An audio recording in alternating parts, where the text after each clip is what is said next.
it's Kelly, and I am back with this month's Stash Bash with Rachel and Kelly, which is where Rachel Reynolds and I dig into our stashes to use old products. This is a while ago. In September for me, I don't remember for Rachel, but we both put ourselves on what I call a stash freeze. It wasn't a spending freeze because it wasn't money related. It was more that we just wanted to use up old product. And we have, during this quarantine time, we both have now broken it. But I still feel pretty good about the kinds of things that I have done. I think I have like 6 or 7, maybe not that many. These are what I store my paper in. Yeah, I have 6 of these that I've emptied since September. Oh, I have another 2 that I missed. So I have emptied 8 of these things since I started in September. So that's a heck of a lot of paper and other things. So when I came up with an idea that I sent over to Rachel and she liked it, and I said, let's use product by companies that are out of business, which seemed really appropriate during this particular time in the United States and actually all over the world, because there's so much going on and surrounding business and people being unemployed. So not funny, but it just seemed like a good theme. And so I was all excited. I thought, I'm going to work that Old Glitz Dapper Dan collection because I haven't used it in a while, and I had these 2 perfect photos to go with these colors. I was so psyched, and I did it, and I used up these Glitz little, they're like enamel shapes, and I'm sorry if you're hearing my cat, she's having a fit right now, on these enamel shapes. And then I went in and I got these die cuts from October Afternoon, used some October Afternoon tape. And then this is a Creative Memories paper. This is the only, or wait, nope, that's not right. This is October Afternoon, not Creative Memories. So really everything other than this is, and this is by companies that no longer are in existence. And I did throw some enamel dots on here in the end too. So really largely this is all companies that are out of business, with the exception of this piece of cardstock as well. And I was so excited about this layout. I love how it turned out. I love the colors. I think it just does a really nice job of pulling your eye into the photos. And I went to download it from my phone and the files were corrupted. So here's my layout that I originally did for this challenge. I'll pop a photo at the end of this video with the other photos as well, so if you want to look at anything. But that's where I started. So I have more of this paper left, so I thought, well, let me see what I can find. And I did find 2 photos here. This is early on in the quarantine. This is my oldest and my second oldest grandson, and their parents were trying to figure out, things for them to do during this time. And I just realized this paper goes this way because it's a little kind of tulip design, but we're not going to use it that way. Anyway, they're trying to figure out things to do. So here they are. They're actually out in their back playing in a mud puddle. They set up like an obstacle course in their house. So that's what this is. So I'm going to call this Oblax Quarantine because that's their last name. And so I thought that was just really, really funny. This is the Dapper Dan collection from Glitz. This is I'm going to work with different papers just because the 2 layouts will be within about a month of each other. So I don't want to use the exact same product. I think that would look a little bit weird. I think anyway, but I thought I still have a piece of that green cardstock, so I'll use that. And then these, I maybe could use, hold on a second, I think I still have some of this.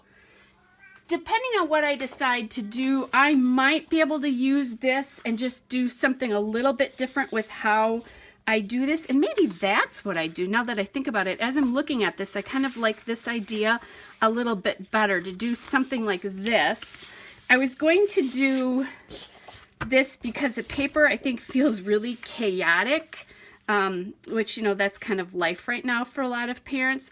But the more I look at it, the less I like the idea of doing that. So I think as I'm talking this through with you, I think this is what I'm going to use, and we'll kind of see what happens. I do have still papers from the 6x6 pad left, so if I wanted to bring in anything else, I could do that too, just from these pieces. Like, you know, I could bring in some more wood grain. We'll see if I need that. Then I used a lot of October Afternoon die cuts on the first layout. This is what I have left in my stash from the green and the blue.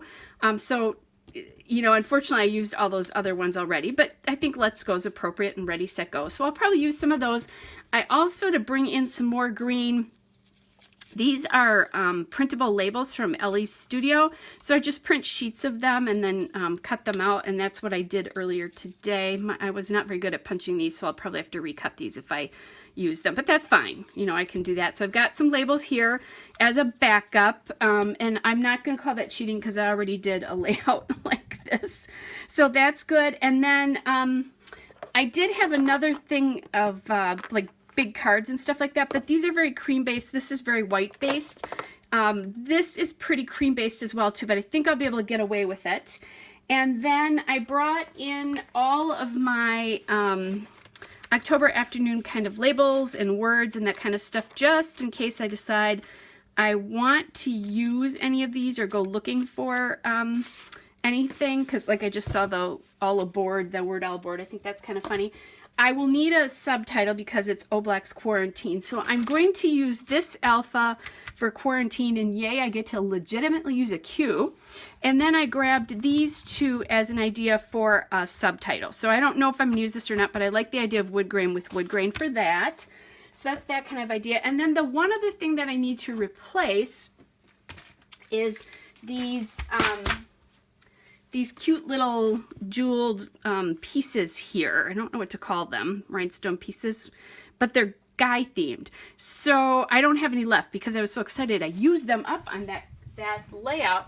So what I did is I went back and I grabbed my buttons, and I do have both navy and green in my buttons here.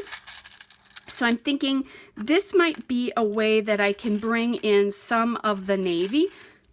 And I can always go in and get some green too if I want to do that. That might be a good substitution. So I'm going to leave these on my desk as well, just in case I need them. Now, I have had that button stash for ages. I don't even know who makes it anymore. So I'm going to just call that legitimate because it is what it is. And frankly, I've already done a layout, right? So I can do whatever I need to here. All right, guys, so I'm going to put you on fast forward and let's see what happens. And hopefully these files aren't going to get corrupted. Okay, so here is the start of the layout. I'm going to get the two pictures down on this scrap of paper, and I think I said that was October Afternoon. It's actually a scrap from Creative Memories, and I had a paper very similar in October Afternoon, but I turned this over when I was cutting it, which you couldn't see, and that's when I realized I had the wrong paper. So now I'm going to take that chevron wood grain paper, and that is the Glitz Designs Dapper Dan. It's the 12 by 12 pad. And then the green cardstock is from Color Book. It was in a pad. I think I actually bought the pad at Walmart to do happy hearts for my windows, and I had some left over, and this actually was a really great green because that green doesn't really exist very much in scrapbooking, but it exists in nature. So I kind of like that I had that. You know, it's a true primary green. Anyway, so I'm going to put the wood grain background on here, and then I'm going to take a strip of this chevron paper from the Glitz Designs Dapper Dan 12 by 12 pad, and I'll add that in here. Now, the crazy thing about this is, depending on what way the paper is from that pad, it's not a true 12 by 12.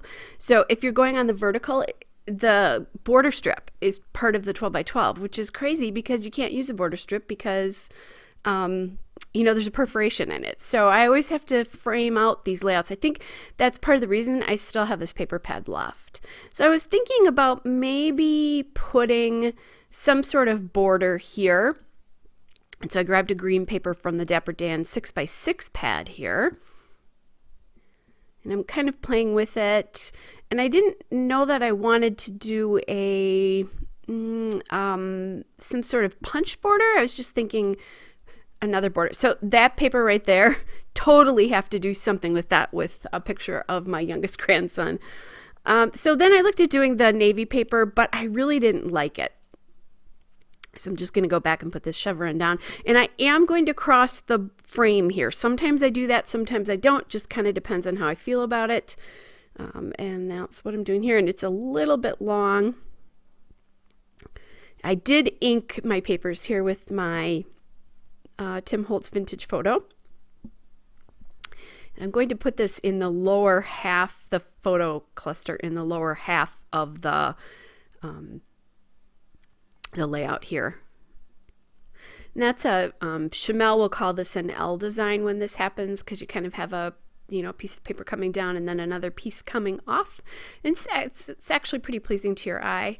And the reason I chose that chevron paper, originally I was thinking I was going to put it horizontally. It didn't end up doing that. But the chevrons indicate movement, especially because there are a lot of different colors. So that's why I chose that paper. Plus, I liked how it brought the blues and the greens together, and then the browns as well. So I'm going to use my American Crafts Thickers Alpha from the One Canoe 2 Willow collection, and the font is called Creek, but it's One Canoe 2 Willow. That's where it's coming from. And I didn't have two A's, so I'm going to MacGyver a V here. Or a V. Yeah, MacGyver a V into an A. Really basically flip the V upside down and cut a little horizontal bar from another letter in the set. All right, and then I said I thought I might use these October Afternoon mini tile letter stickers, and that's what I'm going to do to get my subtitle down. These are the mini markets in Front Porch. And I love this alpha, and I just put the their last name first because I was going to call it Oblax Quarantine, and then I decided it wasn't large enough. There wasn't enough presence to that subtitle, especially because it's sitting on that really busy chevron background, even though it's darker. And just by adding in the word "the," it crosses over into the lighter background, and it's a bigger presence on the page. And because it's on the lighter background, then you really start to see that subtitle as well. So that's just a little hint. So just, it's just barely crossing over, but it makes a huge difference. All right, so now I'm going to work with some of my die cuts here.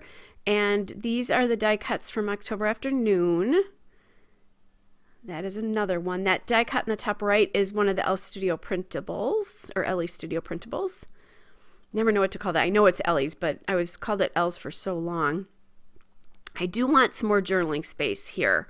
So I'm kind of playing with a second one of those printable labels from Ellie Studio. And then I have a little printable circle there up there from Ellie Studio as well that says Good Times.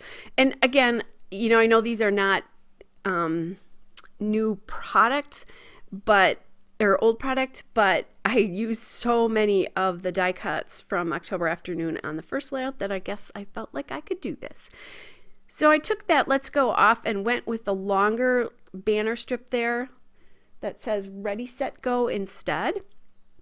And now I'm playing around with my buttons to replicate some of the circles that I had in that layout. So, I didn't have to do that. I didn't have to use the same elements, but honestly, this went pretty quickly because I kind of had things chosen already, like I'd pulled the die cuts out and I'd pulled the buttons out when I was talking to you and that kind of a thing. So it really only took me about 23 minutes to put this together. Most of my layouts run between 30 and about 30 minutes to actually put them together, I should say, somewhere in that neighborhood. 20 to 30, I guess. So one of the things that YouTube has done is I definitely scrapbook faster because I generally don't rethink my choices over and over again. All right, so I grabbed two buttons to put in the top, right there, and then I grabbed another Ellie Studio printable here, and because I didn't punch that exactly correctly, I used a punch that's a little bit bigger than the actual circle.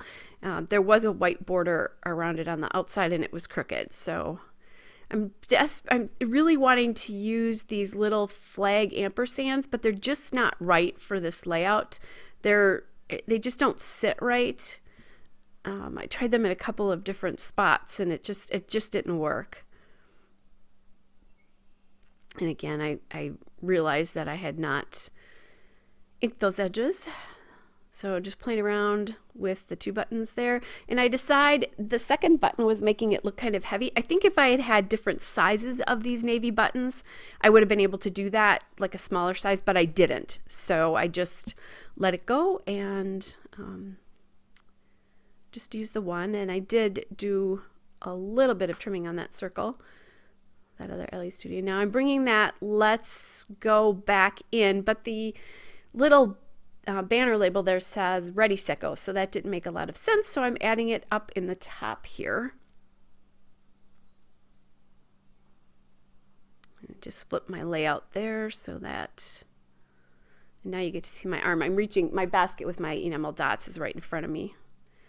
All right, so I grabbed those Eyelid Outlet and Brad's enamel dots, and the buttons, I've had them forever, so I don't know where they're from.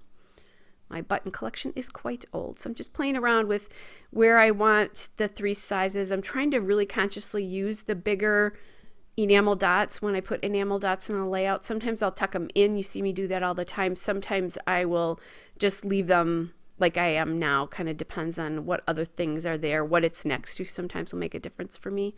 So I'm just putting 3 in each of the clusters there. And I decided to change where that big enamel dot sat. It felt like it was too weighty where it was. All right, guys, here's the still shots, a couple of detail shots, and then that goofball shot. And don't forget to go to Rachel's channel to see what she did for Stash Bash this month. I'll link her layout in the description. Hope you guys are all well. Bye, everybody.